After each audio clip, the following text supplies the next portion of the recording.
At the start of the Cold War, Britain needed aircraft that could carry its nuclear weapons. 3 new aircraft, the Vickers Valiant, the Avro Vulcan, and the Handley Page Victor, were designed for this task. Known as the V-Force, they were Britain's main nuclear deterrent.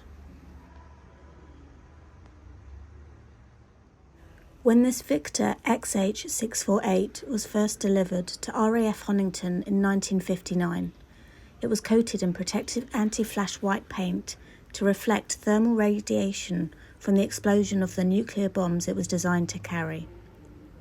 When the Victor began flying on lower altitude operations, it was painted in camouflage to protect it from attack. XH648 is the only remaining Handley Page Victor aircraft of its kind in the world.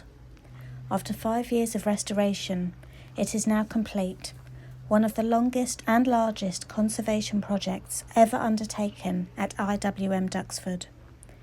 You can visit the Conservation Hall in airspace to witness the amazing work that has been carried out by IWM specialist conservators, machinists and conservation volunteers, supported by a fundraising campaign that has raised over £25,000 in donations from individuals.